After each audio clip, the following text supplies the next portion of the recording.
No, it's not. So it's, we don't have very much. There is some insulated primary wire. We don't really have very much in Oregon. We don't have any of them. So, and then a lot of people think that the primary wire is going to be big, right? But it's not. This is primary wire too. So there's all different sizes of primary wire. The size just basically means how many customers we're going to feed off of that particular line. So that's how our equipment's configured. It doesn't look a lot different than cable TV. So very, just got to be careful. And then during storms, if you live up in the trees, all the green trees, copper turns green, so it just gets even harder to see if it's laying down. Walk up to the door. Up next, ladder. There's always, we get several stops probably every other month where we stop and have a painting company or a contractor that has a ladder within the safe work zone for the power line. So it's definitely something to be aware of.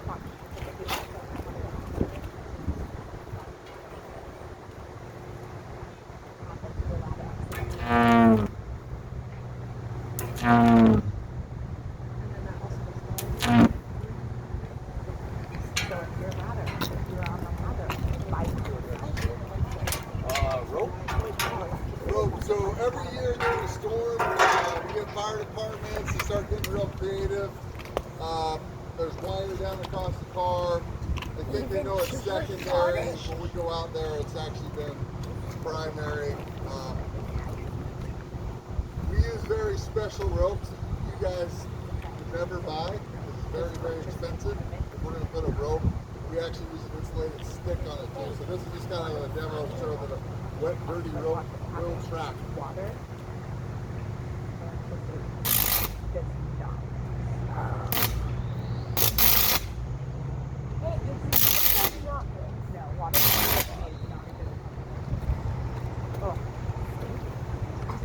So if our crowd is older, we go into all the effects of what this will do and try and get people more honest by showing that, talking about that. But we won't today, but it's life-changing.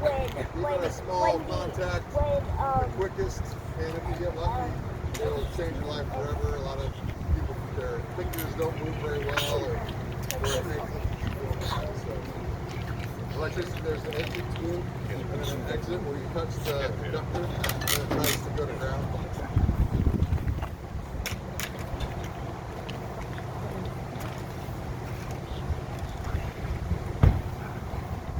Everybody knows about a car. If you crash into a power pole, you don't want to get out.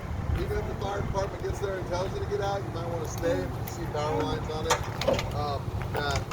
Hold the stay car unless it's on fire.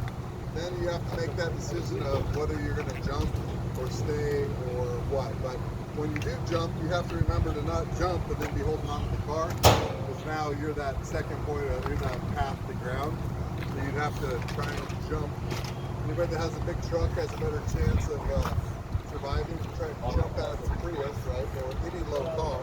It's just going to be harder. I don't even know how to tell people to do it. Climb up on the roof and then jump.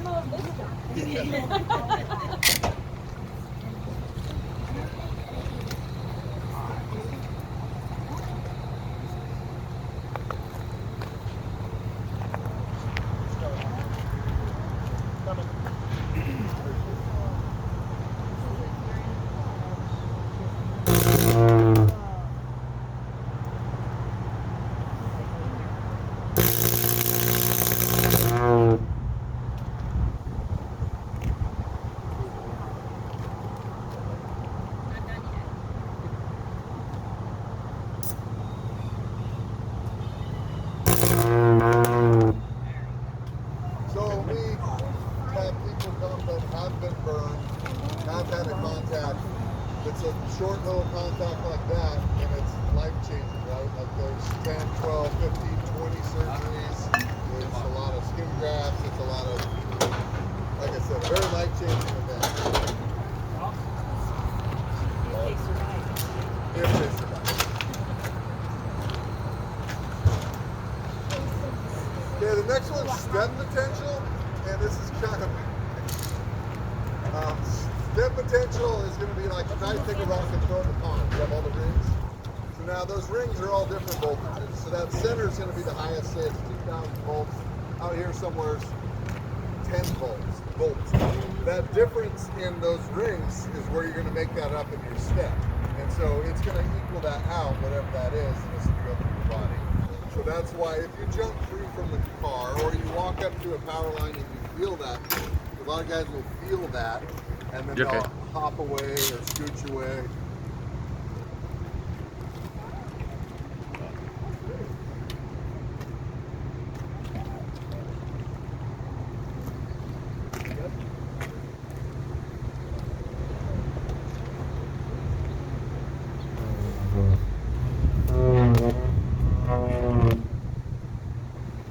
So we went back east to help with the storms.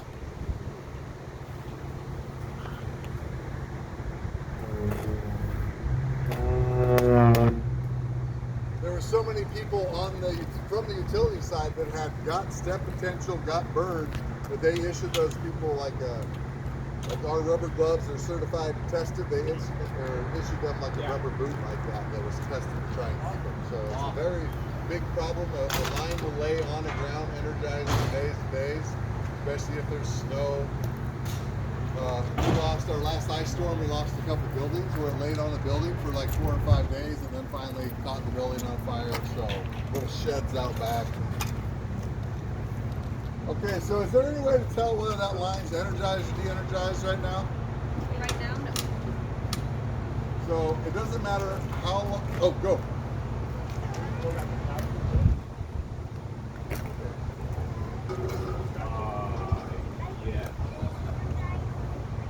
Yeah, that's a great guess. We always assume it's energized. Even we do. There's no way for us to walk up. I don't care if somebody's been in a line crew for 60 years. There's no way you can walk up and tell if it's energized. Even if it's laying on the ground, you can't tell if it's energized. Now, if I went to all the sources and saw visible opens, yes. But if it's just laying on the ground, I can't tell.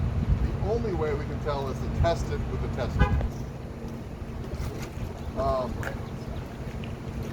So when we put that on there, we watch the needle go up.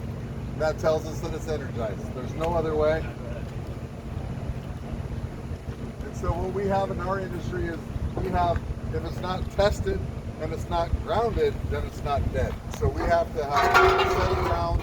We have to have it tested before we do that. And that's the only way. So we don't walk up and think, oh yeah, this wire's in their front yard. We'll just pull it out of the way because I'm pretty sure it's dead. Even working around it forever. So.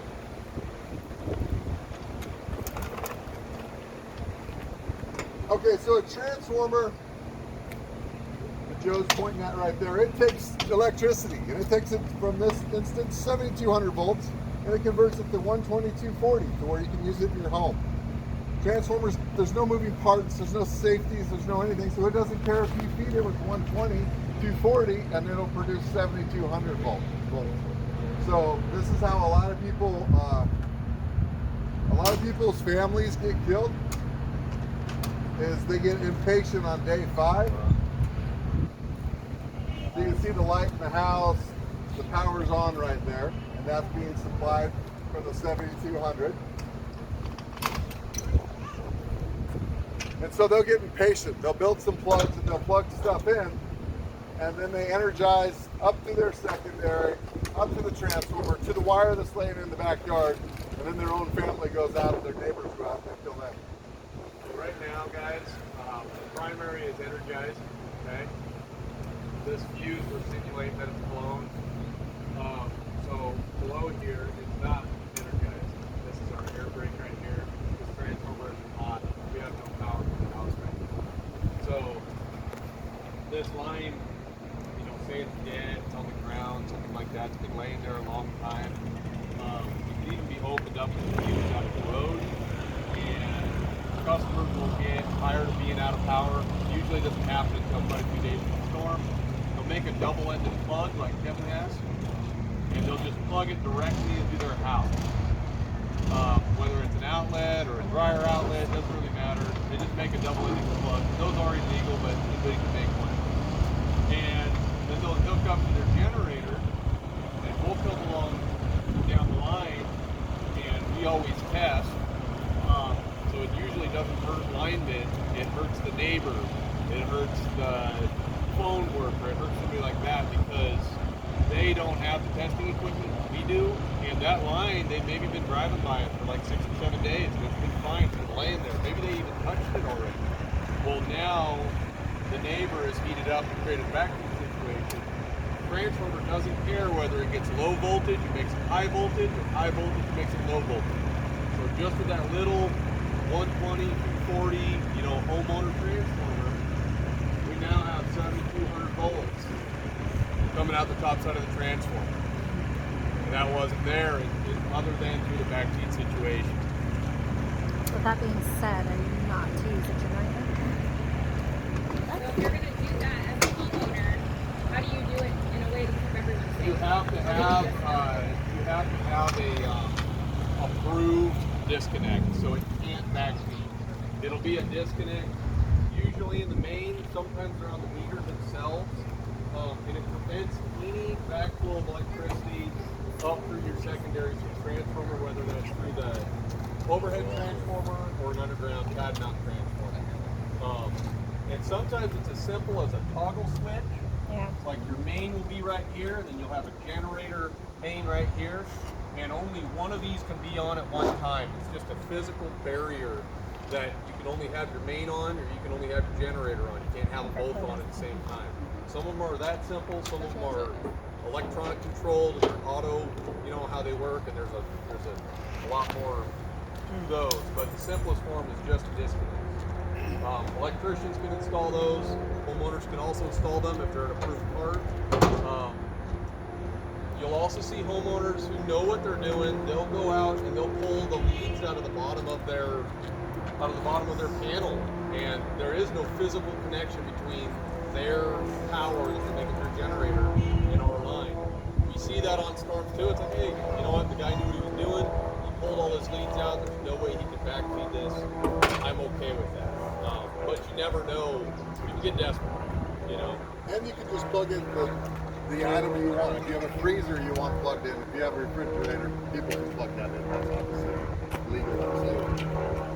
So, one thing, we always, we do this demonstration and it's kind of controlled, right? But we're running it through some different stuff that isn't in a regular system. So if you were to do that on a regular system, these are all metal that disappeared very quickly when just secondary volts got to it. So it would completely blow all this metal out and throw that metal on you. We're doing it in a very controlled, different way, kind of just trying to show without blowing stuff up. So it would definitely be more violent if you put a ground up on a regular, on a regular line. Way more violent.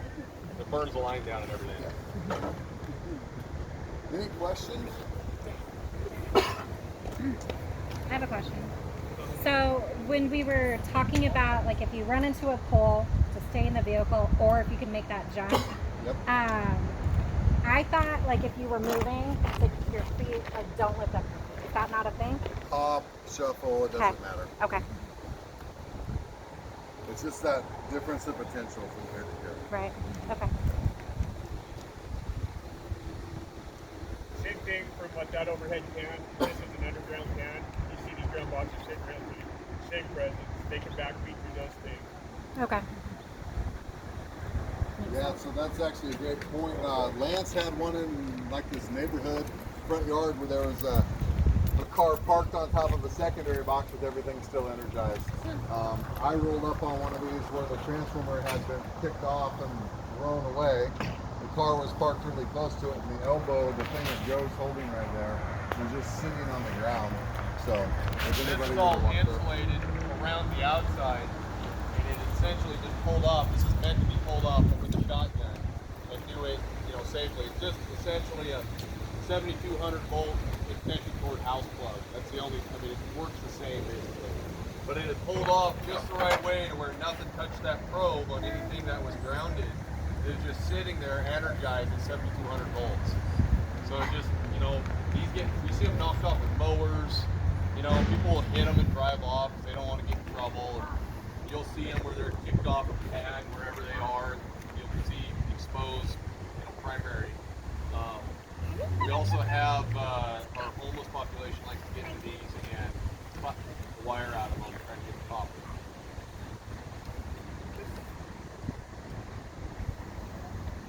That's becoming more and more of an issue. We actually had one where they took a great big feeder cable like this, Car. not fit up with a fuse, left guard. Car. Over in West Eugene, and they come out and people go through these. Yeah, we're good. And they would cut the main to the tower. It's not fed off of a fuse like these are. It's fed off of a substation breaker. It's just gonna operate once, then close back in, And then it's do it again. So whoever individual was that was trying to steal it, yeah, that flashing for sure. they were surprised that nobody ever And to the did they know. blue in your ear. Yeah, they pulled it up out of the vault where it's kind of like this and covered manhole. Go ahead. What's a barrier? What's it, what? I said I don't want to do Barrier? anything. Like That right there is a this. barrier. It's something to protect you from going into whatever it is. Keep something out. Mommy, I have Go a ahead. question. What if you turn on all of the switches on the house? Love it. It would just feed all the, if it was done correctly like it is, it would just mean that like your outlets would work everywhere, your TV would work, your oven, your stove. That's what those breakers are for. Why?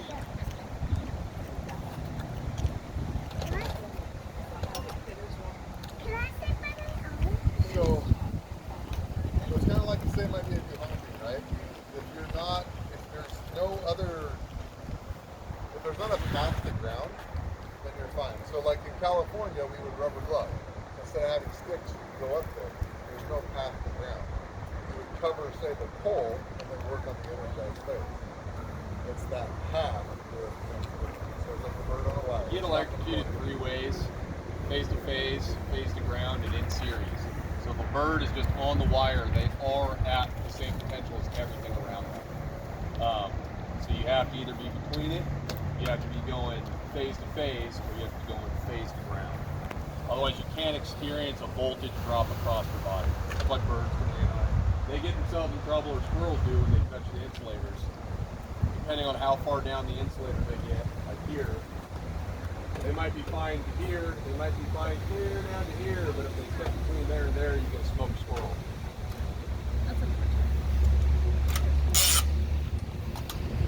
How far can a transmission line arc? I mean, it's a generally not farther than the insulators, right? Correct. Yeah. I wouldn't want to stick a crane with the ground up there. No. that close, but yeah. Obviously, if it's the insulators keep it. But you also got to remember there's a lot of movement on the insulator, right? Yeah.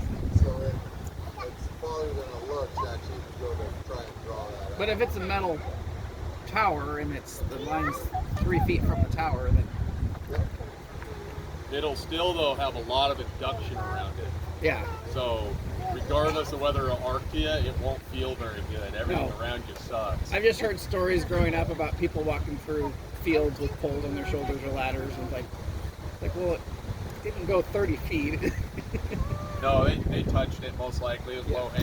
low hanging wire or something like that. The irrigation pipe has killed a lot of people, right? Because they're 30 feet tall. Yeah. Lines, the farther you get out in the country, the lower the lines are going to get. So.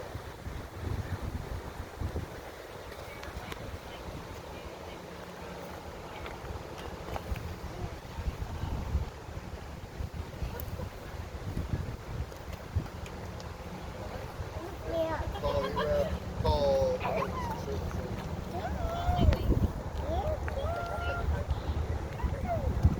If you try and get people 50 feet away on the secondary box or something like that, I would just say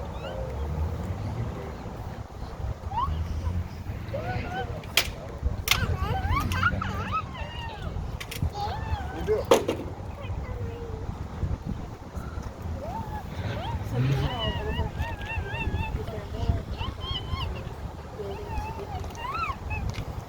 So just like the green transformer right there, that's an underground transformer with an underground dip to it.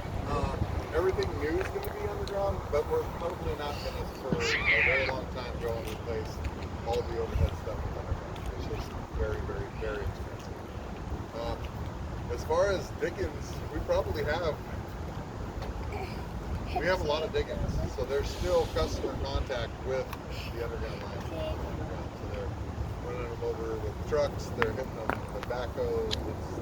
There's a lot of contact still. That's why you went one, right? Yep. It's free. Yep. So you might have covered this in the line down kind of thing, but what's the potential or distance if you see a line down that the electricity can travel through the ground? That all depends. So I was working at Black Root Ranch. They were heavy irrigation, and it was in a low spot next to a pool. And when we were testing it, we were like 55 feet away getting shot, just trying to find it. So it all depends on the ground. We generally say 50 feet. So just stay back from anything 50 feet.